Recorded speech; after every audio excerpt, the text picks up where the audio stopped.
Hi, hello, and welcome to the Zodiac Academy, Fated Thrones, Part 2. Nice. In one take, baby. What chapter does this start at? 26? Chapter 26. That's correct. 26. Oh, Okay. I turned right to it. That's crazy. Congratulations. Okay, we heard your cries, and you're in luck, gang, because I had time today. And so I've gone back to our roots. We are back, chapter by chapter breakdown. Well, until we get to the very end, and then it's just kind of chaos. Yeah. So chapter by chapter for the most part, until it's not. Until we get to Gladiator. Until we get to Gladiator. Yeah, that's what I said to you as soon as I finished the book. 100%. Anything up top you want to say before we dive in, or you just want to talk about it at the end? Any thoughts, any feelings, anything you want to say?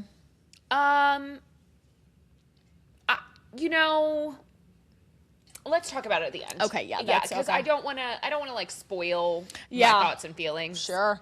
All right, we're going to dive right in because we got a lot of ground to cover here. Hit me. Chapter 26, this is a Darcy POV chapter. All right, Team Good Guy. We are having a laugh. We are having a jape. Good times had by all. It lasts for 1.5 pages. Sure. Just think that that's important to note.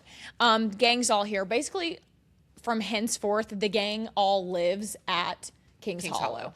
And the gang being, so we're all keeping track here, the twins, because a reminder, Tori is back. Freed.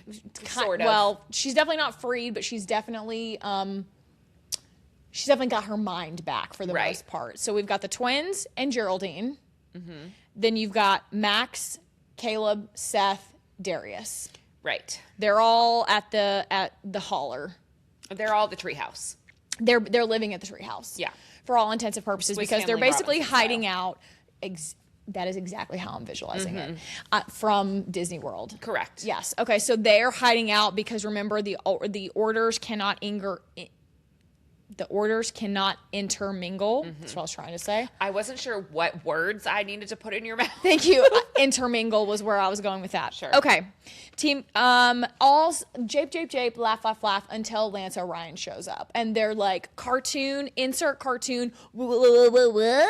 Yeah. Because how is he here?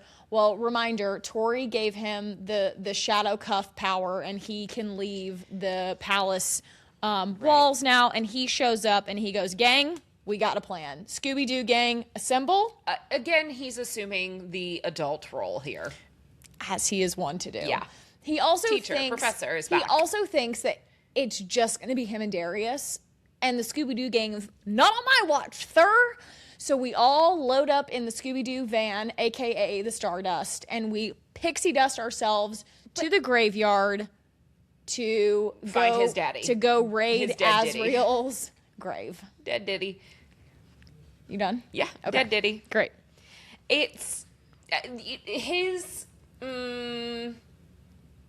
delusion that it's just like him.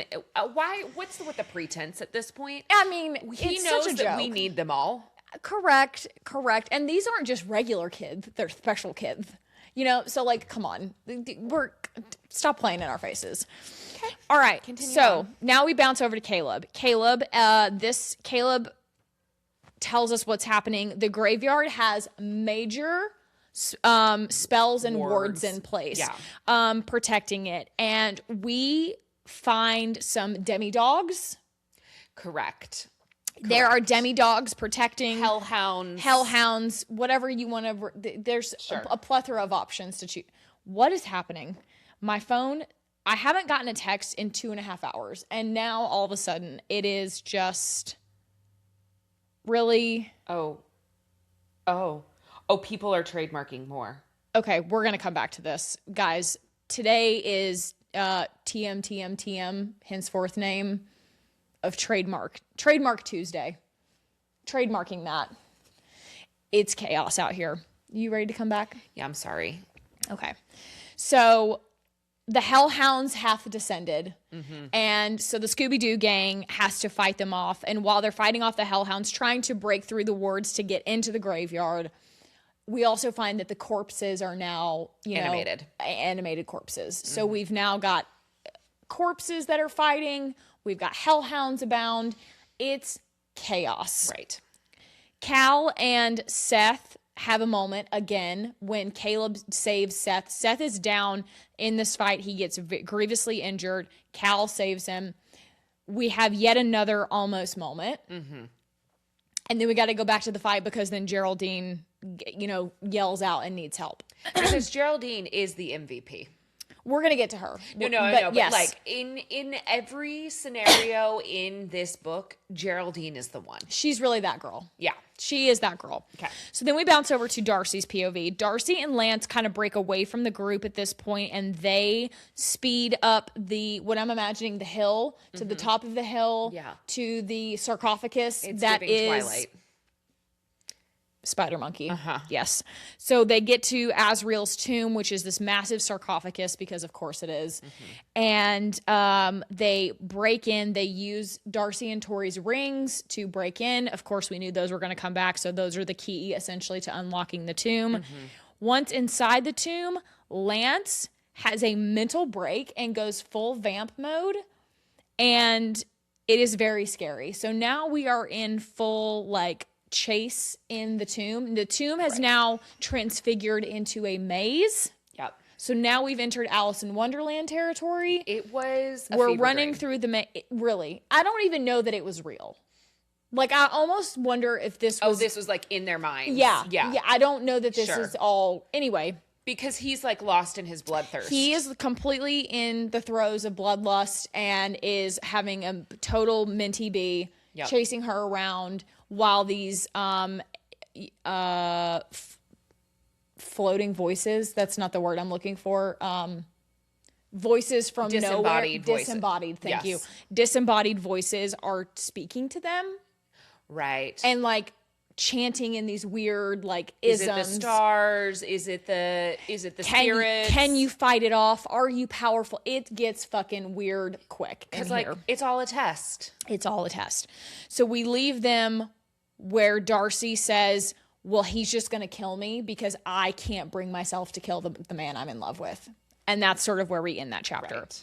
Now we bounce back to Geraldine. Geraldine is back out in the graveyard with the Scooby-Doo gang and her badass flail. That's all you need to know. She's a badass. She has a sick-ass weapon, and she's kicking ass and taking names. Sure. That is Getting things done. Getting things done, distracting Max. Max can't take it. He's out here trying to save her. She don't need no man. She don't need saving. She don't need no man. Okay. Now we're back to Darcy. Darcy's POV chapter is very short, and this is essentially her begging. It's quite literally a singular page of her basically begging Lance to come back to himself. Sure. Look into my eyes. It's me. You're not yourself. He's got her pinned down. This is what the fuck's gonna happen. I know you're in there. The age-old Damon Salvatore of it all. 1,000%. I know you're in there. I know you can hear me. Come back to me. Yep. All right. We're back to Tori. Tori is out with the Avengers. She's fighting her absolute ass off. And the gang basically gets backed up, and now they're basically fighting with their backs against the sarcophagus that Lance and Darcy. Yep, you got it. Lance and Darcy are in, and they do something really fucking cool that we haven't seen before. All 4 heirs, plus Darcy, plus Geraldine, join hands. They power share, and they create this basically magical force field bubble around them to hold back the corpses and the demi-dogs. It's the sickest air shield you've ever had. Yes. Yeah. And they are essentially buying time for Darcy and Lance to figure out what the fuck they're doing in the tomb, because they know that they're the ones that have to go in and get this Imperial Star. Correct. At the very least, Lance needs to be there because he is the keeper of the things. That's correct. Okay. We're now into chapter 32. We are bouncing back to Lance. Lance is in full bloodlust. He is fighting his self. He's fighting his inner power, his inner order form. And finally, he is able to break through. And if you wouldn't mind, page 553. Okay. In the text. Yep. You want me to read "You passed a test"? Yes. All right. You've passed a test. A new master of the Zodiac Guild is born. An ethereal voice filled my head, and Darcy stiffened as she heard it too. Protector of the royal line, safekeeper of the heart. Do you want me to keep going? Nope, that's good for now. So Lance has passed the test. He has proven himself worthy of the Zodiac Guild. Basically because he didn't kill Darcy in his bloodlust. He was able to fight his inner demon, basically. Which he's a Libra. And rise above his inner power. He's a Libra. Right. So this is all about balance. Yeah, he's correct. balancing the light and the dark. We get it. That's correct. So if you would go ahead and now turn to the next page and read the card. Well, read the top part because the disembodied voice is still talking at the top of the page. Okay. Vega princess, half of one whole, seek the palace in the deep where the last of them lie. And then this voice goes on and says, son of my last keeper, it whispered to me, do what the king could not. Lance is like, what? The fuck? Yep. And then he says, do what the king could not, it repeated, and the light faded. And that's basically the last message they get. So the disembodied voice speaks to Lance about doing what the king could not, and then speaks to Darcy about finding the palace, this palace in the deep. Okay. So, what? The palace in the deep where the last of them lie. What was that? I'm guessing it's her parents' tomb. Right. Now. And that's the deep, like, underwater? That's what I'm thinking too. Because I think at some point the girls are going to have to be able to use all of their elemental powers in some way to unlock the... Right. You know what's interesting is in Ruthless Boys, we spent some time under the water. Yes, we sure did with the king. Correct. Black card. You guys, I'm so sorry. I have a weird tickle in my throat that I can't. If you're getting sick, I absolutely will not hear it. I feel fine. I just have this weird throat thing that I can't. Hantavirus, I don't know. Is that you? Okay, so down at the bottom of the page, we're still on page 554 if you're following along with us. Darcy finds the final tarot card, and it reads, first of all, it's a chariot. Just for your tarot readers, the chariot noted. Okay. You found the final card. The stars have aligned. My duty is done. When all hope fails, Vega princesses find courage in the light. Okay. Great. So sunshine? For the record, light is not capitalized. Correct. And I just think that's important. So we're not looking for something specific. So sunshine? Then they go on to discuss that it's a chariot, and that means taking control, taking the reins, and getting on a path to victory. Yeah. So again, we've been fighting the shadows, which are dark, right? So this is that imagery that we're hitting again with the light. Curious, interesting. Yep. Okay, so we're going to skip ahead just a scotch here, but we find a way to escape out of the tomb that is now starting to self-implode because we find the star. Once we hear the disembodied voice, we find the star, we find the tarot card, and we escape. Lance and the gang get on to Darius in his dragon form. We fly back to the invisible fence outside of Zodiac Academy. He unfortunately has to fuck off back to the palace while Scooby-Doo gang returns back to campus just after we have a battle royale against demi-dogs and a army of corpses. Sure. It's back to school. As they are wont to do. Back to school. We go back to school. Right.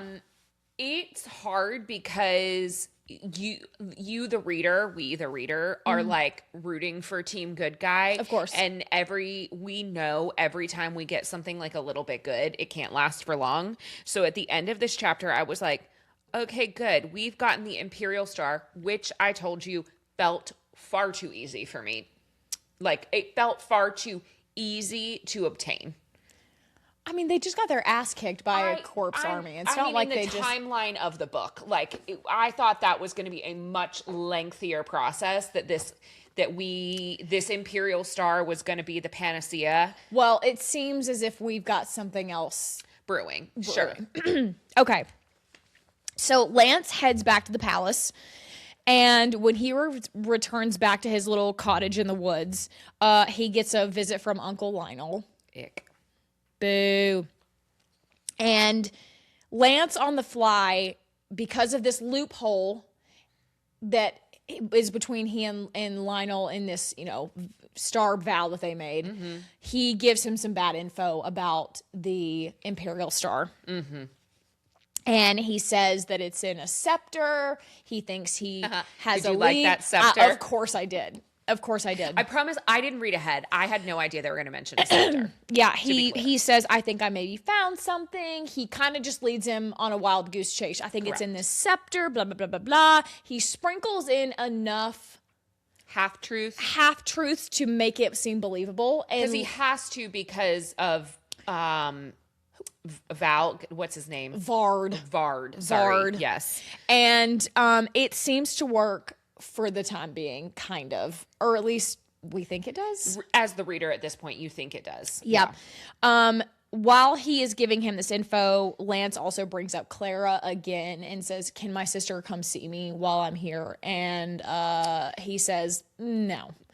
And also, P.S., she's not who you think she is. She been with me a lot longer than you realize. Ick. Yeah. It was a rough interaction. And basically Lionel says, double middles, thanks for the info, got a jet. He also was sort of like, I don't really need Clara either. Well, I don't think that's true, but sure. That's what he thinks. That's what he implies. It's like that's what he thinks. Yeah. Okay, so we're going to bounce back to Tori's POV. Back at King's Hollow, the gang tries out the Imperial Star. They're passing it around. It's giving the golden snitch in Harry Potter. This is your Hogwarts alert. Nobody knows how it works. How does it work, you guys? So it turns out that Darcy and Tori can feel the power within the star. But plot twist, so can Gabriel. Oh, and Darius. Yeah. Now, Gabriel and Darius, they can feel it differently. Gabriel can kind of feel it. Darius can definitely feel it because his dad is currently on the seat. Right. So, and reminder, only the reigning sovereign can wield the Imperial Star. So because his dad is currently the king, the reigning king, Darius can kind of feel it. What doesn't make a lot of sense to me, though, is what their explanation for Gabriel is. Because Gabriel... Well, they make a mention that, like, his mother was a princess of her own people. So is that why he could feel it? I don't know that I buy that. I think there might be a little something more to that. I don't know if anything will come of it, but maybe. But I do think there is some significance that Gabriel can also feel the power within. But they can't access it. They can feel it. They can sense it. They know something's in there. But they can't really do anything with it since they're not currently reigning. Really, this chapter illustrates, or this part of this chapter, illustrates that it's real. The Imperial Star does hold some sort of power. Right. And it also illustrates further how important it is that Lionel doesn't get it. Correct. Yes, it cannot fall into his hands. So Darius then makes a little chain for Darcy to wear around her neck with the Imperial Star in it because Tori can't be trusted to have it because she's got to still play double agent to... She would be too close to Lionel. Yeah, so that's too risky. Because presumably Lionel would sense the power. That would be my guess, right? That would be the guess, but that does not seem to be the case as we find out later. But we can talk more about that. But yes, that would be or maybe Clara could. Either way, they do the right to him though. Yeah, but she's a princess in her own right too. Oh, I guess so. Yeah, Shadow Princess. Sure. Right. So during this scene, which I think is interesting, again, Darius takes time to mention and remind the group. Yeah, but I'm still going to claim the throne. It was so odd. We were having this nice moment, And Darcy, it's Tori. Tori is reminded, right, and for now we're all on the same side, but this could come crashing down as soon as the Lionel situation is dealt with, quote unquote. Yeah. So, Tori also talks Darcy into thinking about giving Lance another chance. And that is sort of where we end this of like, okay, like just think about it. I've been through this. This heartbreak sucks. If you think that there's a chance that you still maybe could love him, you should think about it. Take it from me. I chose to be star-crossed. Right. Okay. So now we're going to bounce to chapter 34, which before we do that, because it's a Xavier POV chapter, when are we... Excuse me. Okay. When are we going to fully initiate Xavier into the Scooby-Doo squad? It's got to be coming soon. Although, I think that there might be a Scooby-Doo Squad 2.0 that gets formed. For sure. I mean, they are already together. Right. But there's still some disagreement, or not disagreement, but maybe some differences of opinion on which side we're supporting. You're talking about the spares. The spares, correct. Yes. Got it. Okay. So chapter 34 is Xavier POV. We are introduced to the dick jewels. Xavier dazzling. It's disgusting. I hate it. He does not do it correctly. They all fall off. All I could think about was like, presumably he's using like real gems, and he doesn't like bend down to pick up the loose like diamonds and shit. He just fucking leaves them. The crown jewel, if you will, was the like big ass diamond, right? And he just at the base. I don't care for this. They also get a note from Principal Nova that Halloween is officially canceled. Pissed. And what's funny is all of the Xavier POV chapters just turn into a check-in with the spares. That's kind of what which I don't love. Sophia. Right. So the spares are in class. They are in Professor Noxie's class, and he asked to speak to them after the class is over, and he tells them that he is currently working under an alias, Agent Foxy, which is hilarious because, of course, Geraldine gave him the nickname. And he recruits them to join the Ass Society, kind of. Yeah. He recruits them to Team Good Guy. He's seen... And also, and worth noting, Ellis, not part of this conversation. Correct. She is excluded from the spares conversation. So you've got the spares and Ellis. Well, Gabriel has like seen that they are worthy. That's right. At least this faction of the spares is worthy. Correct. That's correct. Of the secret. So in doing so, he's also like, oh, and P.S., you're invited to the Halloween party tonight. Like, what is going on? Secret knock and everything. Secret knock, secret handshake. Tell him Agent Foxy sent you, and they're like, okay, sounds good. So the spares go to the super secret, not so secret Halloween party. And by the spares, it's Hadley and Xavier go. They're besties. Hadley, for the reminder, is Caleb's little brother. Right. They go to the party. Xavier makes it move on Sophia. They have a nice little sexy moment. Then that kind of almost turns into like a three-way situation for a couple minutes. But then Xavier puts his hoof down. And he's like, no. And he's decided he's officially going to make moves. He's like, I'm ready to become the dom of this herd, and Tyler fucker can get out of my way. Right. While all of this is happening, we also get a check-in with Hadley and Athena. Hadley, big time into our girl Athena, who is Seth's sister. Correct. Just another layer of names. Just interesting that like, okay, I don't know that we need to. No other comment other than that. One big happy family. Just interesting. Yeah. Okay. Chapter 35. We're going to go over to our guy, Max. We are in water class. Somebody finally has a, is this when it happens? Maybe. We finally have a moment where somebody yells at Washer. Yes, is that when this happens? Yes. Okay. somebody finally is like, Washer, you're a fucking creep. Yes. Get out of here and scram. And it's mostly Darius. And Darius is like, as Orion says, class is fucking dismissed. It's kind of awesome. Yeah. I'm kind of into it. They put him in his place. But before all of that takes place, Max and Ellis, his half-sister, get into a huge fucking fight in class. Like, water, battle royale. Max kicks her ass. It's not even really close. It's kind of embarrassing. And that's it. There's a bunch of Facebook posts about it because, of course, someone recorded it. Someone being Tyler. Yeah. Because he's always out here being a fucking creep. He's our Perez Hilton. That's right. That later that night at King's Hollow, Max helps Tori sort through another... Oh, sorry. Before we go any further, page 615, while we're still in class.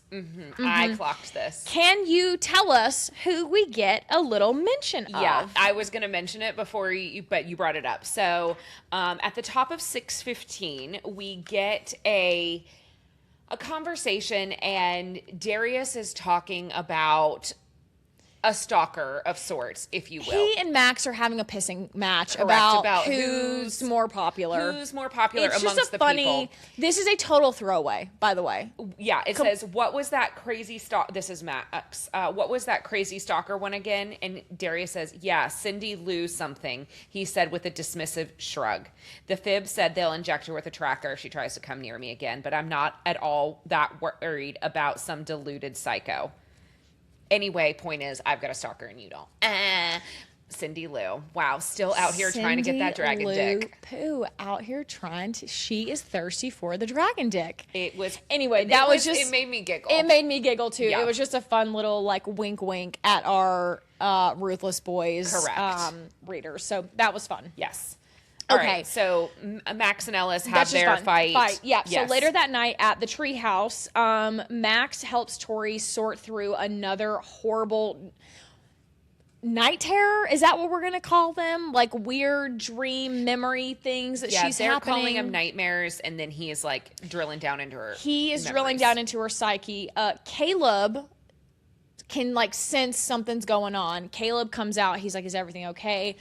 And Max is like, no, bitch, it is not fine. This shit is I'm in fact fucked. not doing well. I am having a really hard time siphoning all of this from her. So Caleb accidentally sees some of Tori's shit and he's like, let me help. He's like, I mean, I can't, I'm just having like wet dreams over here. So maybe I can help. I'm just, so Seth. Max is like, perfect. So Max and Caleb get in the bed with Tori.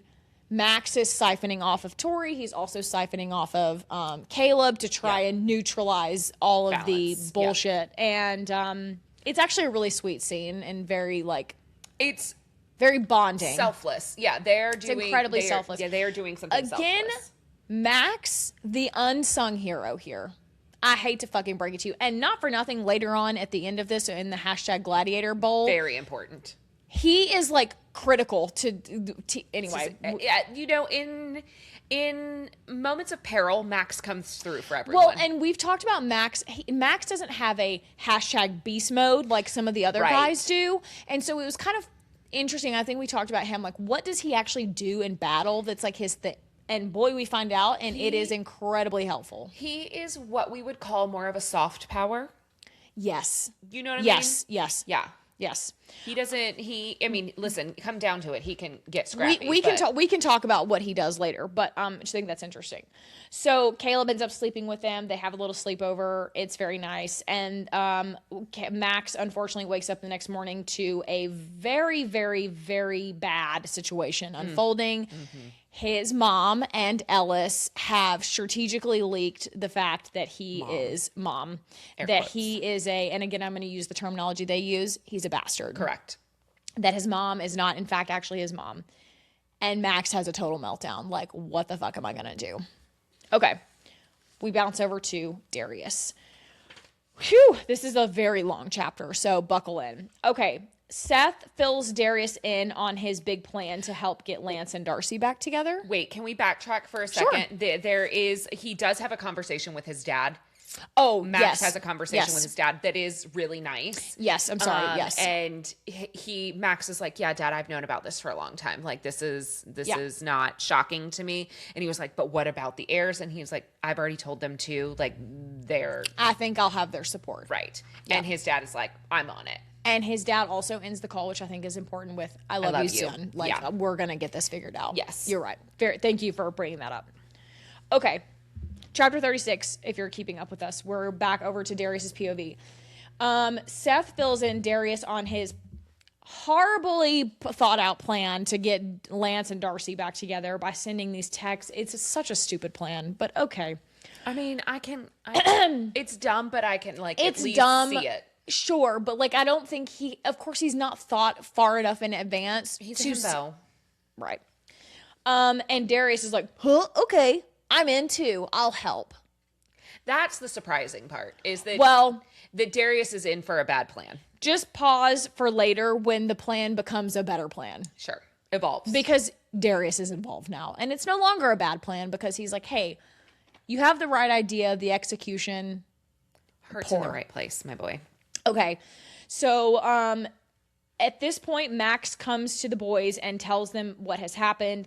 And of course, they all agree to support him no matter what. Darius is like, I don't give a fuck what my dad wants me to do or not. I'll film a video for you right now, post it, do whatever. Let's fucking go. Yeah. Darius then goes back to the Hollow and absolutely loses his mind when he sees Caleb in bed with Tori. He is being insecure about the situation.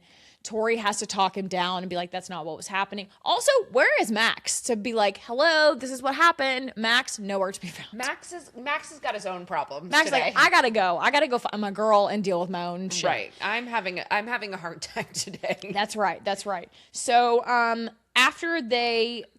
after Tori kind of talks Darius down, Darius has a diva storm out and flies away. And wouldn't you know it, Tori follows him. And she's like, oh, look at you running away from me again, you little bitch. Like, what are you doing? And they have a fight fuck sesh. Tori is able to cast this incredibly powerful air shield that they have a sex bubble in. She's able to hold off the earthquakes, the thunderstorms, the natural disasters. All the natural disasters long enough for them to have a little fuck sesh. Thank she God. shows him her matching tattoo that she got that says it's always him or something. It's very sweet. And it's a very nice moment. There is only him. There is only him. Thank you. So we have a nice little moment, so we know that can't last. They separate. We go back to Zodiac. And Geraldine intercepts Darius out in the woods, and she lures him away with some dragon trinkets. It's just like a pirate's booty. It's so stupid. They meet in the woods. Xavier is there. He got lured by carrots. It's just, of course he does, because he's a Peckham. Because of course he does. So she takes the boys, the A-Crux gentlemen, to her dad's house so that they can check in on their mom. They have a really nice family meal. Yeah. And this is what I have written down. Aw, Hammy and Kitty. So cute. Hammy is crazy. But also, I kind of live for it. Hamish. They have a really great family meal together. It's very sweet. Their mom is really thriving. And I guess this is the beginning of a love story that I didn't see coming. I mean, I sort of wonder if maybe they had like a little something before she was forced to marry, Maybe. Anyway, just a fun little addition there. They have a great family meal. Again, the boys have a moment of reprieve. We have a moment of reprieve before the shit really hits the fan. Yep. Okay. We bounce back to Darcy, chapter 37. Darcy and her gay best friend Seth have a little cutesy tootsy chat about needing some advice on how to handle the Caleb situation. This is when the team finally puts Washer in his place about being a fucking creep. Yep. And we also find out, too, that he and Principal Nova have actually broken up. He broke up with her because she is supporting of the A-fucks. Yep. And Washer apparently is a royalist.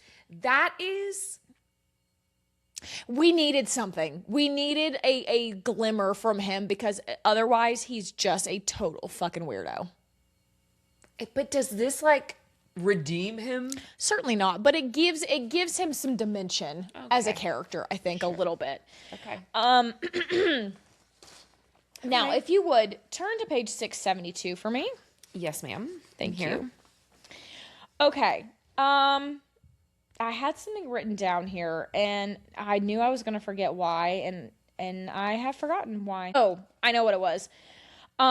We have yet another mention from Darcy. So now we've had it from both girls acknowledging that they're queens. I'm sorry? That they're the true queens. Well, no. She says, Caleb says, why are you always right? And she goes, haha, because I'm one of the true queens. He growled and I grinned, but he didn't bite at the bait. We all avoided the fact that we have to fight for the throne one day. It was simpler that way. Besides, with Lionel in power, the future seems so far off and impossible. It was easy to forget that we all might clash again eventually. Sure. So I just think it's important that I think the girls are under no illusion that this like ends happily. This peace. Yeah. United this against ceasefire that we have right now with the boys is probably not going to last. Well, Lionel right now is a bigger threat to everyone than they are to each other. That's exactly right. So, anyway, I just wanted to make note that we've acknowledged that for like the fourth time in this book. Seth also encourages Darcy to give Lance another chance as well. He's encouraging of that. And it's weird because now Seth has truly just morphed into gay best friend territory. And color me shocked. I certainly did not see that coming. And listen, I'm not going to take back what I said about Seth. I hate him. I think he's foul for what he did. I will never forgive him. However, I do understand why people are like, you'll feel differently. And I do feel differently about him, but absolutely not. I cannot, I can't let it go. I wonder if he had seemingly not been a member of the LGBTQIA plus community, if we would feel different. Like if he remained just like a straight dude bro. 100%. Right. So 100%. To me, there are moments in this chapter where they like where she like refers to him as basically becoming like a big lapdog. Yep.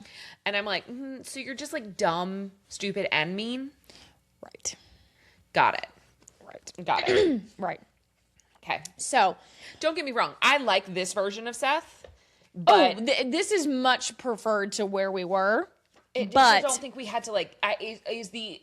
We didn't have to make him gay to make him likable, right? And that feels a bit of a cop out. Exactly. Yeah. Yep. Okay. Exactly. So, in this chapter, it seems that the gang has all decided that they're all on team, get Darcy back together with Lance. And conveniently, no one is available to go with her on this mission that Darius has sent her on. Because he says, hey, girl, I need you to go check in on Lance. He needs some help. She's like, well, I'm not going by myself. So, of course, she's like, Seth, do you want to go? And Seth says, nope, babe, can't. Caleb, do you want to go? Caleb's like, no, I'm busy. I've got something to do. So the team says no. Seth alludes to the fact that they're going to fuck in this text message. Oh, he and Caleb. Yes. Yeah. Yes. Seth said, can't come tonight. Cal's hunting me. Yes. Caleb says, I am. Seth says, yup, crossing swords emoji. Right. Right. So the gang is not available to help her. It doesn't have any support. So she ends up having to go to Orion's by herself. Now, if you would go to page 691. 91. Hold on. Let me get there. We're skipping ahead a bit, but congratulations, my son. Is that what you want? That's correct. Yep, that's where we're going to get. So we get to Lance's. She's uncomfortable, but we're starting to kind of break the ice a little bit with Orion some more post the battle and post tomb raiding. But they really haven't seen each other since then. Yeah. So it's still a little awkward of like, what are we doing? What are we not doing? Yep. Because you know what? I don't think that we mentioned this. In the tomb, they did have a little kiss. They had a little kiss in the tomb. They did. We did not mention that earlier, but they did have a moment. Sure, before it all went to shit. Before it all went to shit. Yep. Okay, so what's going on here? We are, it's the night of the full moon. It's time to read the journal. It's time to read the journal again. Noxie calls Darcy and says, put me on speakerphone. I need to talk to Lance. And he says, hey, there's an opportunity for me to sneak into the palace and use the seers quarters. Mm-hmm. So it's going to be on Christmas Eve. Start making the plans to start making the plan. Let's get this plan going. And we still haven't found. Have we found Diego's hat yet? We haven't found Diego's hat. We're not there yet. That's what he says. Okay. He says the night of Christmas Eve party, I'm going to be able to sneak into the palace, and you and Darcy are going to get a chance to go look for the hat. Right. So we go out, or do they have to go outside to read it? To read the journal? They do, don't they? I think they do. Anyway, they're jog outside, to the door. Yeah, which is also fucking crazy. She's just outside at the palace for anybody to see. Okay. So we go outside and we read the journal. And if you would mind, please read the excerpt from the journal. You don't have to read the whole thing. Just yes. Okay. So this journal, which as a reminder is Lance's dad's. Yes. What is his name? Azrael. Thank you. I was like, why can't I remember that? Congratulations, my son. If all has gone to plan, you passed the test we laid for you in the tomb. Marissa Vega assured me you would protect her daughter no matter what spell you were under. Marissa being the girl's mom. Correct. Mm-hmm. Pride doesn't come close to what I feel towards you right now. If you have gained the Imperial Star, then I know you are the man I hoped you would become. Now the star must remain hidden.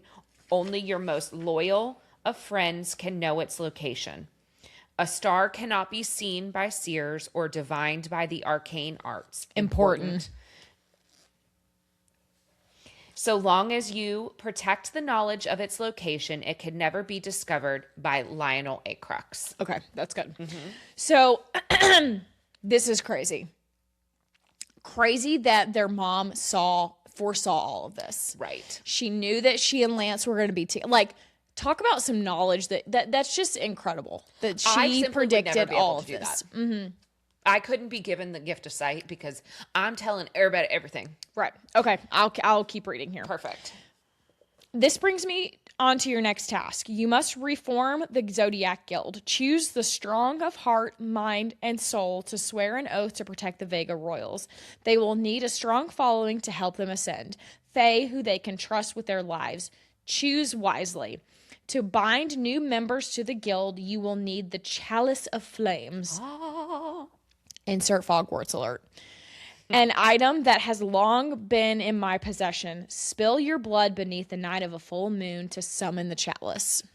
Right. So spill your blood beneath the light of the full moon to summon the chalice. So here again, we have the light happening. Mm-hmm. That they get their answer in the light or go towards the light. So interesting. Okay. The Chalice of Flames holds an ancient phoenix flame within its core. It is indestructible, cannot be tarnished, and must be protected by the master of the Zodiac Guild. All who drink the royal elixir from this cup and speak the words inscribed upon its surface will be bound to the guild, sworn to protect the Vega line. Okay, now before we go on, obviously Geraldine. Geraldine would be offended if she wasn't the first person asked. Who else is going to join the guild? Well, this is going to be hard because I think this is going to be a little bit of a divisive line amongst the heirs. Agreed. I think that we're going to get Seth and Caleb, I think, on one side. Oh, and I think you get Max. Oh, interesting. I think you get Max on board. Sure. You're right. Max as well. Darius is going to be the holdout for me. I'm worried about, I am too. Well, knowing how this book ends, we'll see. Also, what do we think about the spares? But what else? Okay, but let's think beyond the heirs. Who else could be? Sophia. Well, but okay, we're going to have no grown-ups? Gabriel. I bet you we get Washer and Lance. Well, Lance is going to be the guild master, right? So he's the grown-up. Well, sure, but I think you have to have somebody else. So do you think that Gabriel takes the oath? Yeah, for sure. For sure. So you think he'll be part of the Zodiac Guild? Yes. Okay. So you've got Which Lance he sort of and fills Gabe. Marissa, his mother. Marissa's role, Yes, right, as correct. the seer. Yes. Well, and the girls are planning to name Gabriel the royal seer when they ascend, too. So can he be the seer and part of the Zodiac Guild? Yeah, I think so. Okay. Anybody else? You think Washer? You really think they're going to get that? I think that's why we got the lore drop about him being a royalist and breaking up with Nova. Interesting. Okay. What about Geraldine's dad? For sure. So you think both of them? Yeah. Okay. So that's another adult. And I think there's a possibility that because we get Hammy, that we also get Catalina. Mm-hmm. Interesting. I sort of foresee that Darius is the holdout, right? He's the one who's like, I'm still going to be king, right? Like, once we're done with Diddy, there's a chance that I'm still gonna make it to that, especially throne. In this Correct, point in the book. currently, Yeah. Yep. So I think that there is a world in which like everybody around him starts to fall into line under the royalist banner, and he's like, "Oop, got it." Okay. All right.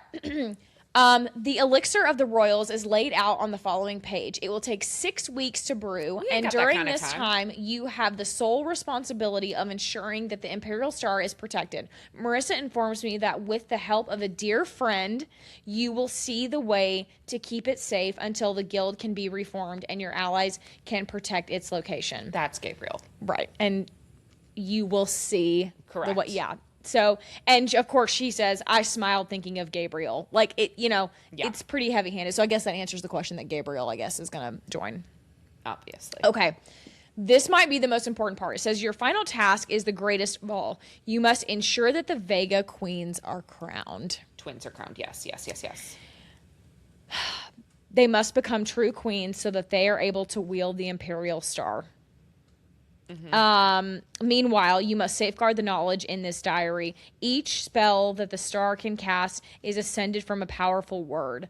Words which are contained within these pages. You must memorize each one. Ensure the Vegas know them by heart and never ever forget them. You must not use them on the Imperial Star yourself or allow the Vegas to attempt it before they are crowned. For only a reigning sovereign can wield the Imperial Star.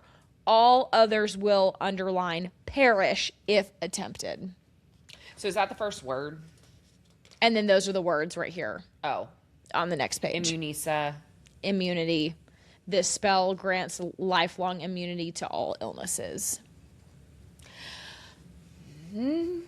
Quick question. Quick cue. If this is a spell for immunity, lifelong immunity to all illnesses... You're immortal. Right. They are pure of heart now, but power corrupts. Power, absolute power corrupts absolutely. Like, are we worried about that? Right. Okay, just a thought. So anyway, Orion goes on to say, holy shit, you're going to have to polish your crown, bitch, because you got to be queen. Mm-hmm. Cute. All right. Cute. Sorry, that was a long one, but there was a lot of shit in there. Yeah. Okay. Now we are on to chapter 38. This is Tori. We have jumped to Christmas Eve. This is Christmas Eve at the palace. Gabby has a vision, and so we've got the plan in place. Darius and Tori are going to sneak off to let Gabe into the palace so that he can go to the special seer's room. And that's it for that chapter. It's a short. Yeah, these are shorties. Chapter 39, we bounce back to Lance. Lance and Darcy are not invited to the party. Boo. So their part of this is they have to, they don't have to, but this is their opportunity to go back to the Orion estate and look for Diego's hat. Yep. The missing hat. Okay, 40. We're back to Darius. He and Tori go let Gabriel in through the special tunnels. Darius and Tori get into yet another argument about who's going to ascend the throne, who's going to do it, blah, blah, blah, blah, blah. This is like the 100th time we've had this argument. Right. Gabriel gets into the super secret special seer's room and he's inundated with visions all at once that he can't really parse out. So he's going to have to go back to his home and kind of filter through them because he's just gotten too much shit. On page 719. Go ahead and read that little passage if you would. This is the biggest takeaway, I think, for the visions for the time being. Sure. Okay. So this is Gabriel. He's getting He's getting a vision, if you will. It says, "Look east to the heart of the rising star when the wind calls to you, and find the origins of your legacy. 2 phoenixes born of fire, rising from the ashes of the past.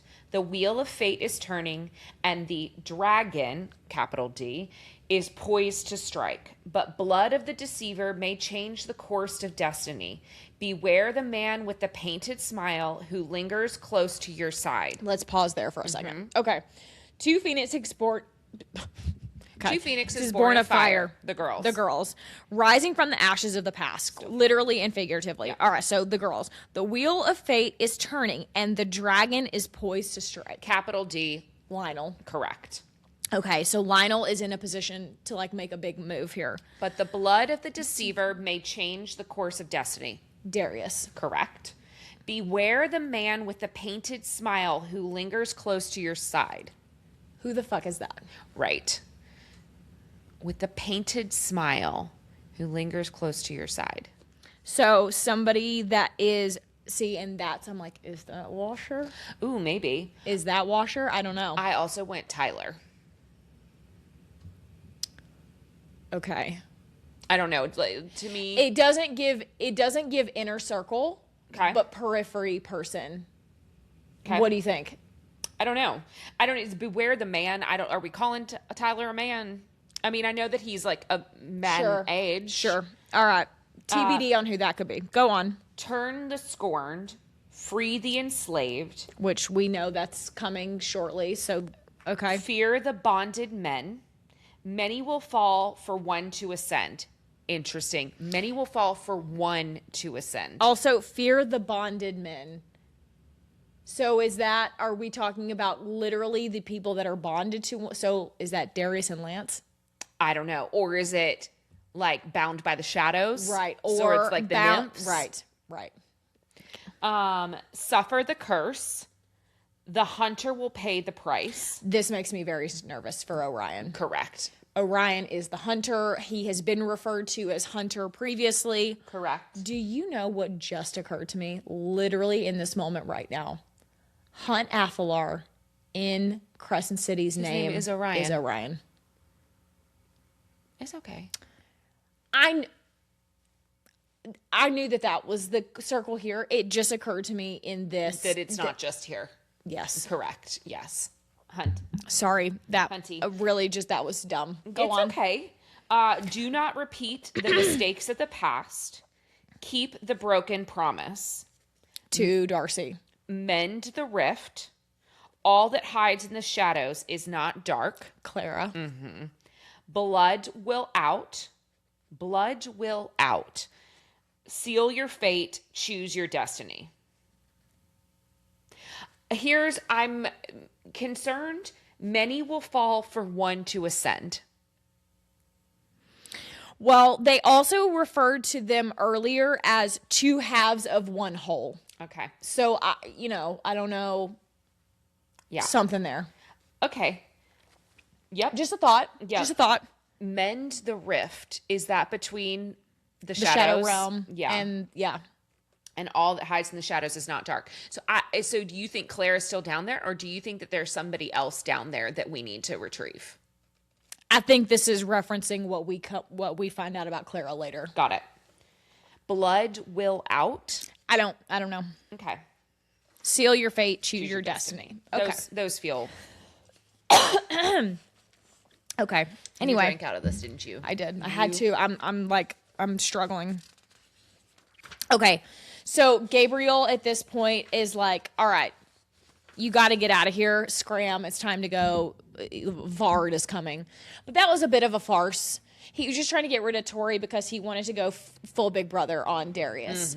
Cute. What are your intentions with my sister? Not even intentions, just like, don't fuck this up again. Yeah. You've done it once, don't fuck it up again. And Darius is like, I mean, all right, man. He's like, no, don't all right, You man, don't seem to be scared enough of me. I need you to be a little more scared of me. And frankly, he does.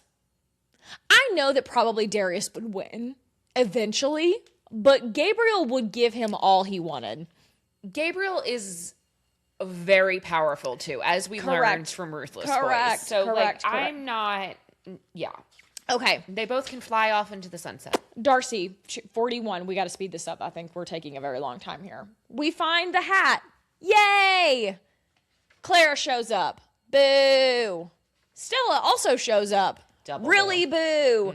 Lance and Darcy barely escape. They pixie dust to Gabriel's house. Okay, cute. Now we're at 42. We're back to Caleb. He and Seth, because they're at the party, remember, they're at the palace for Christmas Eve. This is all Christmas Eve. Everything that transpires in the rest of the book is like 12 hours. Yeah. Okay. Seth and Caleb sneak off into the palace. They have yet another almost moment. They're interrupted by Xavier. God damn it, Xavier. Xavier knows it. And he's like, hey guys. Sorry, I'm just here for a carrot sandwich. You were just training him. It's fine. I'm just here for a carrot sandwich. Okay. Seth and Caleb go off to do their duty in this part of the plan because they overhear a noise. And to me, they immediately fulfill part of the prophecy that we just heard. Because they go into the dungeons. And who the fuck do they find? It is motherfucking Eugene Dipper. My guy. My guy. The Tiberian rat. So we find out that who's down there with him? Gravebone, that son of a bitch. Yeah, that's the guy's name. He's the guy that's trying to sleep with Tori. Yes, but he's also like doing conversion therapy, if you will. Oh, yes. That's right. Okay, so he's down there sawing on Eugene. Yeah, he's been like killing rats like crazy. Yep. So the boys, Seth and Caleb and Xavier, free Eugene, and then they also free a bunch of other orders that are being held hostage. Minotaurs, Sphinxes, other rats. They all set them free, and Gabriel pops up and he's like, I'm here to help you guys. So he helps them escape. They murder Gravebone, but make it look like an accident. Yeah. I don't know. I can't really remember what they do, but he's gone. All right. They return to the party because they're going to be missed if they're gone for too much longer. Sure. We're bouncing back over to Darcy. Darcy, we got Diego's hat. Yay! We're at Gabriel's house because that is where Lance pixie dusted them to try to save him from Clara and Stella. They go into the hat and they get the Lavinia lore drop. We don't have time to go into all of that, but basically we find out that Lavinia is the Shadow Princess, and apparently that the shadows have been wielded for a long time, and they became corrupt. They haven't always been inherently evil. They've become evil. Lavinia was married to Lionel's dad. Is that right? Octavius, yes. Yes. Married to Lionel's dad. She was hoodwinked and bamboozled, as these fucking Acruxes are one to do. Actually, we don't know if it's his granddad, but it's definitely his ancestor. Yeah, it's Dragon Master is what he's referred to. Right. So we get this huge lore drop about how the shadows basically are introduced to the Acrux family. She's taken advantage of, and she is banned to the Shadow Realm. Very bad. Darcy and Lance, after seeing this vision and kind of getting this lore drop, they find out that Lavinia is the one that has taken over Clara's body. So she is the one inhabiting Clara's body, but Clara is still kind of in there. We think, yes. But just a little bit. Yeah. But mostly it's Lavinia. She has taken over her body. Lavinia's soul is in Clara's body. Correct. And she's she just a vessel is now. seeking revenge. She wanted out of the Shadow Realm to get revenge. Go on. She wants revenge against the Acruxes? No. No, she wants out because she wants to be the queen, which is weird to me because the Acruxes are the ones that got her into this mess. Right, so I'm a little confused why she doesn't want revenge on them, but she wants fucking out and she wants the shadows back to her people. Yes. Okay. Larcy. That's their couple name. Larcy. Okay. Darcy and Lance. Jesus fucking Christ, man. They make up. Yes. They fuck. Or they almost fuck. They don't. But they get very, very close. They create a new star bond to each other about they're going to protect each other this time. They mean it for real this time, you guys. And fucking Lionel shows up and interrupts our good time. Always. So Lavinia was mad because she made a deal. She was in love with Octavius Acrux, and they made a pact. Daddy, I want the Imperial Star. And he said, you'll have it. And they went to war with the Vegas of many moons ago. And they, raised the nymph army, etc., but were defeated by the Vegas. And then she was trapped in this hellscape that is. Yeah. So now shadows. She wants revenge on the Vegas. So she just wants out of the Vegas. While it seems like her misgivings should be directed at the Acruxes, if you ask me. That should be. That's fine. Okay. All right, so fucking Lionel shows up, ruins everybody's good time. The reunion that we were all waiting for is interrupted, and he kidnaps Darcy and Lance, and it's no bueno. And now Darcy has order suppressant back in her veins, and she can't do shit about shit. Okay. Chapter 44. Tori. Lionel returns back to the palace after he gets... again, reminder, all of this is happening in like 5 minutes. Yeah, Christmas Eve, babe. He comes back to the party after having been gone for quite some time. He comes back. He breaks up the Christmas Eve party. He sends Darius to bed with no supper because he's drunk. Is he actually drunk? I don't... And whatever. He sends him to bed. He brings Tori back to his room, and Tori gets outed as having been a double agent. He makes her strip down. He removes the ruby around her neck. Oh no, the spell. He makes the spell that she had cast on herself, the concealment spell. He sees her tattoo. The jig is up because essentially she was like too cozy with Darius. I think he already knew. Yeah, but that's the supposed tell. Sure. And the torture with Vard begins again. That fucker. Okay. We bounce back to Darius. Now it's the next morning, so it's Christmas Day. Lance saunters down to breakfast and informs Darius and Xavier, hey, the good times are over. He looks at Darius and says, I have rescinded the law. You're getting married to Mildred, and you're doing it right now. Lionel. And he does. He gets married. He gets married your will. Against his will in a ceremony to Mildred the Awful in front of Tori, in front of Xavier, and Stella is there, Lionel is there, Clara is there, and that's about it. And it is rough. He and Tori kind of have a private moment, and Tori's like, you got to do what you got to do. And he's just like, I'm so sorry. And she's like, do it. It's because we have no choice. Yeah. And Daddy also says, not only are you going to marry, but you'll be forced to consummate this marriage. And you're going to do it right now. In front of us. That's basically. Right. So Darius is married. Bad. Ta-da. So now we bounce back to Darcy's POV. Darcy and Lance are in a cell. They're at the palace. Yeah. We think. Yeah. Yeah. We're at the palace, and while they're being held in their separate cells, Lance is taken away because he's going to go stand trial. Right. Again. Because remember, he wasn't supposed to be able to leave.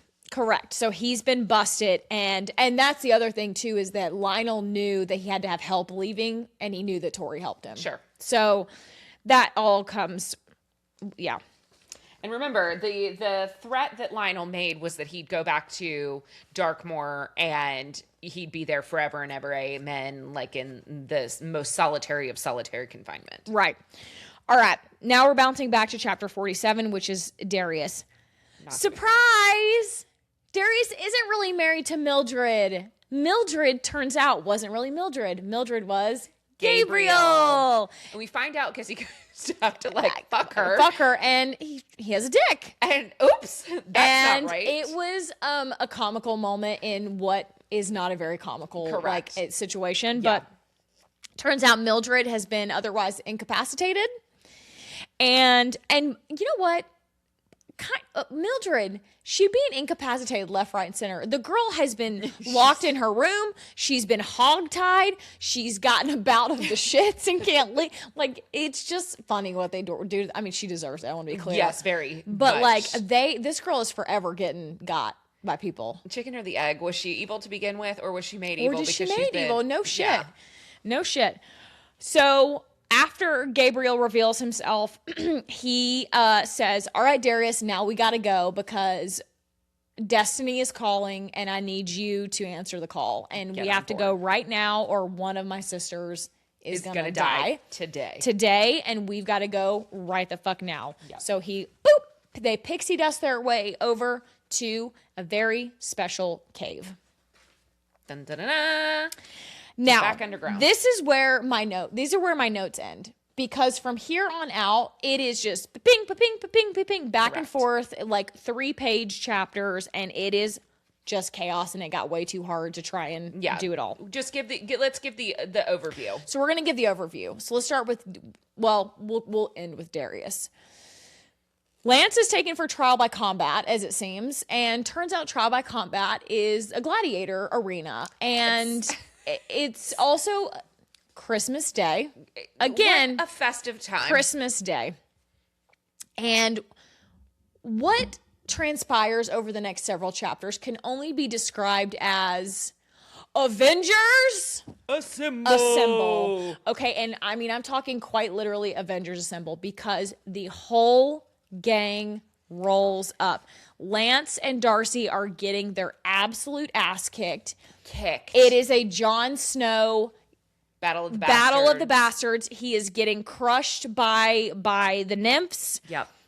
He sticks his arm up, and wouldn't you know it, the cavalry rolls in. Geraldine specifically, titties out, just bouncing to the gods. Okay. Rolls in with her fucking mace, and is into awesome. Okay, so you got Geraldine, Hammy, and the whole crew with some adults, it seems. It's not just the kids. We've got a full fucking army. Yeah.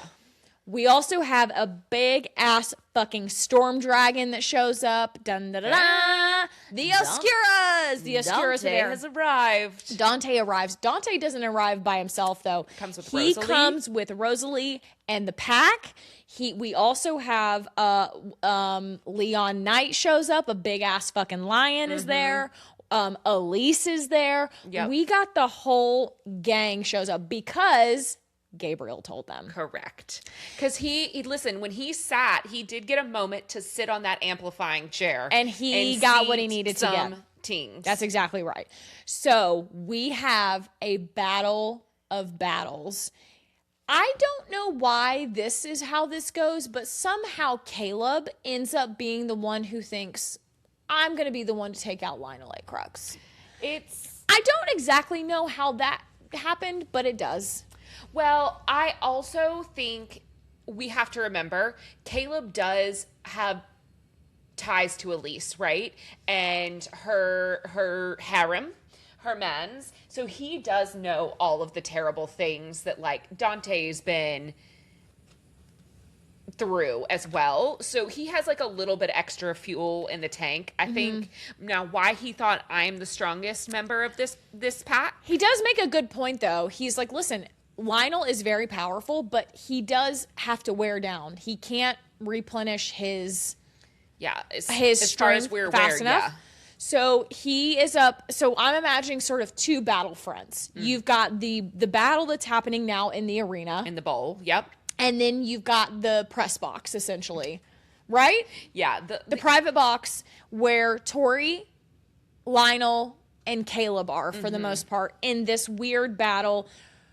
Again, Tori is guardian bonded to Lionel, so she is fighting off Caleb, but like not really wanting to. Right. It's tough.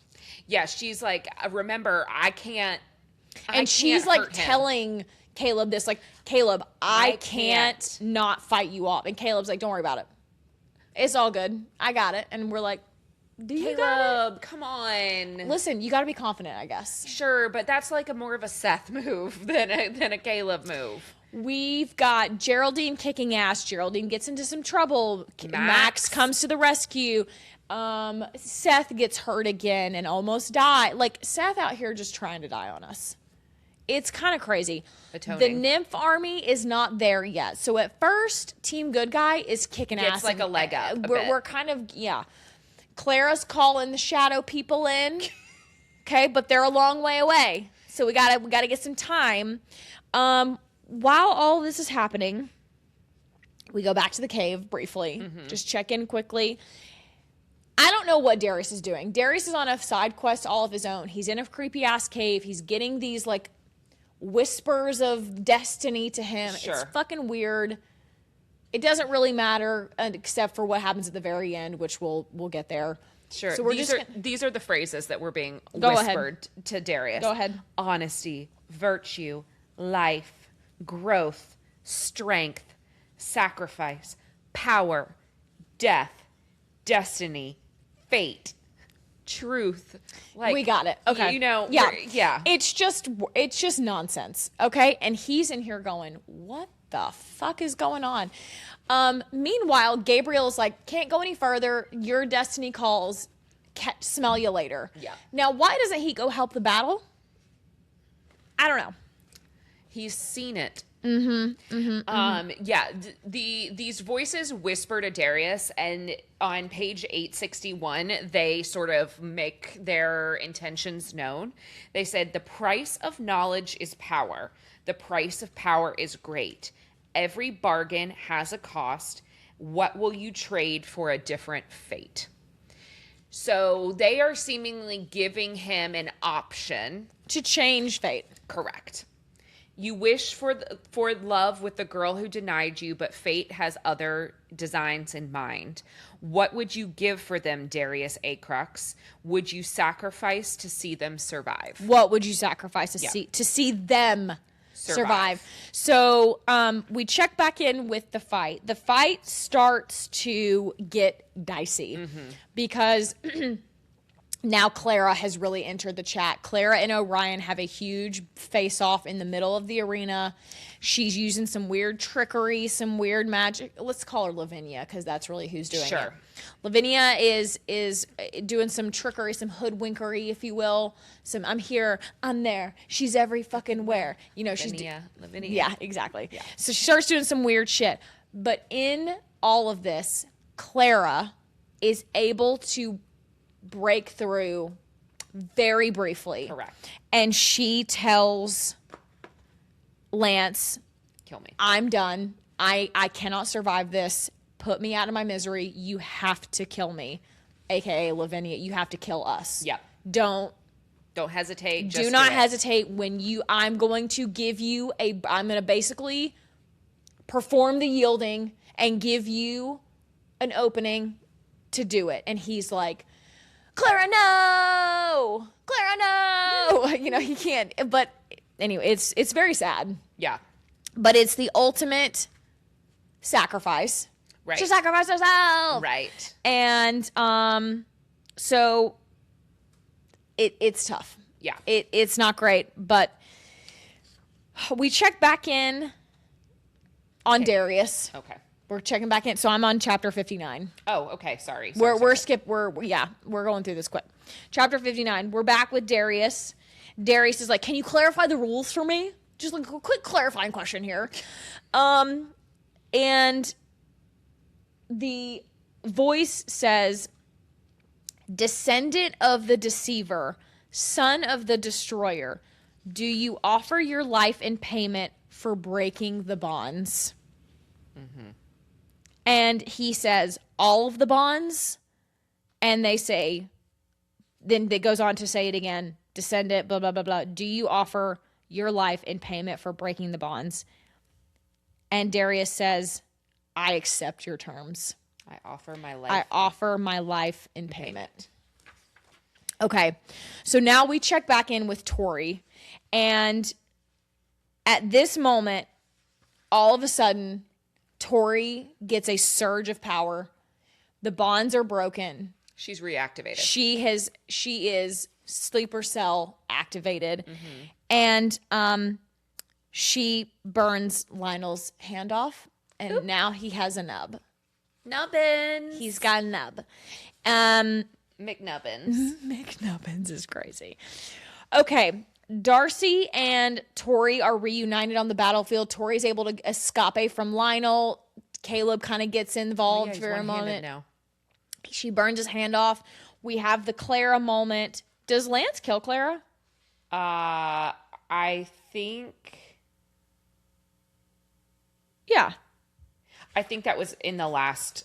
Hold on, sorry. I think that was in the last, not this chapter, but yes. Yeah. Okay. I think so. So Clara is dealt with in some capacity. Lance takes his shot. He ends her. He does. And he ends her. Because he's like, I can't believe I had to do this twice. To lose my sister twice. Correct. So we end with Darcy, from a Darcy POV. And you know what's funny? I actually thought that it ended with the Darius POV, but it does not. It ends with Darcy. So let's go back to Darius for just a second. Sure. When he accepts the bond, or when he accepts the terms, he gets 1 year. Right. That's the trade. Yes. So for the terms that he accepts are all bonds are broken. Guardian bonds, star-crossed bonds, all bonds are broken. So Tori is freed from Lionel. Darius is freed from Lance, quote unquote. Sure. The Guardian bond is gone. Yep. And their star-crossed bond is gone. So I have some questions about what that's going to look like. And Team Good Guy. So that's what happens there. We bounce back to Team Good Guy in the fight. The fight is starting to go badly for Team Good Guy because the nymphs have now shown up. Right. The nymphs, as we suspected, did not all die when Shadow Princess died. We thought this might be a kill the leader. Hive they all mind No, yeah. not the case. So everybody loads up onto Storm Dragon's back, and we pixie dust out of there. We don't know where they go because they can't go back to Zodiac. Finally, we're not going back to Zodiac. And now they're basically fugitives on the run, and all-out war has been declared. Now, what I find interesting in all of this is the parents of the heirs never show up in this battle. Yeah, yes, they are not. Yes. I forgot to read Catalina's chapter. I didn't. It's not in the audio, so I didn't get the bonus chapter. So, that is where we end. That is where we end the book. All bonds are broken. Darius has 1 year before he dies. He sacrificed himself to break the bonds. Yeah. And now he basically gets a year with Tori. I am very curious what the loophole in that deal is going to be. Of course, because there must be one. Right. So is it that he bends the knee and fates realign? Right. That's where I sort of land. Right, because he's basically going to shift destiny again and realign the stars. Right. That is he's going to become essentially a Vega. He's going to almost denounce all of the Acrux line will end. The dragon line will end with him. No, Xavier. Dragon. Well, Xavier could have a dragon kid because he's of dragon blood. We do well, and that's been confirmed because in this, they Lionel said and stuff. No, Lionel says that he did a DNA test on Xavier. That was one of the things that we did confirm. He is Xavier's son because he was like, I already checked. I guess you're mine. Unless they fake the DNA test, which, listen, in this world, anything is possible. Sure. But, well, they let us breadcrumbing there with him. They mention about when Xavier says something and he growls like a dragon, rumbles like a dragon, whatever. My question is, that would have been a more interesting twist to me, though. Here is where do they go? Because they can't go back to Zodiac. I think that they're They going to can't go to Gabriel's house because they got found at Gabriel's house. So I think they maybe go to the Winter house. Or the house, the Winter house, which is the one that Leon bought for right. Elise. Wait, was that the winter? No, that was the summer house. Yeah, but they go to the Winter house. Yeah, but that's like in their family. Yes. Yeah. But that's not the house he bought for her. He bought her the beach house. Yeah, but they go to the Winter house. Whoever's house. You know what I'm talking about. Yes, the one yes, that's yes. like above the North Pole. The winter cabin. The Winter cabin. That's where I'm guessing that they go. Do they go to the moon? Oh my God. The fucking moon. If Seth doesn't stop talking about the moon, I swear to God. Yeah, we gotta be in with that. But don't worry, we get a short story where we get to read that. So. I can't wait. This book turned the tides for me. Oh, good. I was like, okay, we're finally like getting somewhere. Now, mind you, this is book 6. It was hold please, 905 pages without the additional chapter, and we've also read three novellas at this point. So just keep that in mind. Okay. But I do fear that we turned a corner, and I'm like ready to wrap this up. Okay, Let's see good. how this is going to go. Okay, good. I'm glad we're on the up and up for you. Just in case you're keeping up with my feelings and thoughts. I'm locked in. So I'm locked the fuck in. I was ready to start the next book like the minute I finished that, but I didn't have book 7, and I was like, I need to read something else. But I'm in. Yeah. Because we left on a cliffhanger of things are not going well. How are we going to resolve this? I do still feel like we are creating a lot of problems to solve. Sure. We're gonna have to wrap up here because I have to pee so badly. I've been holding it for quite some time now. But 2 things. How much longer are we gonna have to wait on Darcy and Lance's divine Fated, moment? yeah. I think we get it pretty early in the next book. Because now he's proven the Zodiac guild of it all, blah, blah, blah, blah, blah. I also think that will allow him then to be able to align with the Vegas. And now that the Guardian bond is broken with Darius, he's not really obligated to serve him anymore. Yeah. That's my first thought. Second thought is, do Tori and Darius get a second divine moment? Or are they just going to get to be together and that will be it? I think it's going to depend on what the turning point is to break his 1-year contract. How are we going to get to do that again? This was just so hard to get even this. Because I think it's going to be something about bending the knee. And in bending the knee, it will shift the fates. It will shift the fates, and that that will prove that he really does love her more than he loves the idea of being king. Got it. Okay. I think that's what makes sense to me. Now, I've said a lot of things on this here internet that don't come to fruition or are super dumb in hindsight. So that's okay. This just feels like the resolution that has to happen. Okay. Yeah, I can get on board with that. Any other final thoughts? Do you think we're going to lose anybody? No. You think we come out intact? I think so. Okay. If we lose somebody, it will be very peripherally, like a character. Like, I don't even want to say it. Hammy. I know. I want maybe one of the heirs' parents. I want that for Catalina. I want her to have some love. Maybe Max's dad. I think we will lose maybe a parent of one of. I don't think we lose any of the heirs. Okay. I don't think we lose either of the girls. And frankly, Lance has already gone to prison. Like, I think he's done. I'm worried for him based on that prophecy. I mean, I am worried for him too. But I think that he can't. Sure. No, I think he's safe. I think our core 6 are safe. Final thoughts. Core 7. Just like a final thought, question, ponder. We've seen now Elise and gang. Yes. Do you think that we get more crossover? Yes, especially if they end up at their house in the North Pole. Yes. But I think they almost have to because now they're kind of fugitives too. So do you think we get any POV chapters from them? No. Okay. I don't think so. I was just curious. I don't think so. I would love that. Do you think that we get POV chapters from any of the other spares? Other than Xavier? I don't think so. I think it's Xavier. I think Xavier is the recorder for that. I think so too. If we were to get one, Hadley, because he's the one we know the most about. Right. And we've got a Seth and Caleb, Hadley, and right. What's the other one's name? Athena thing going on.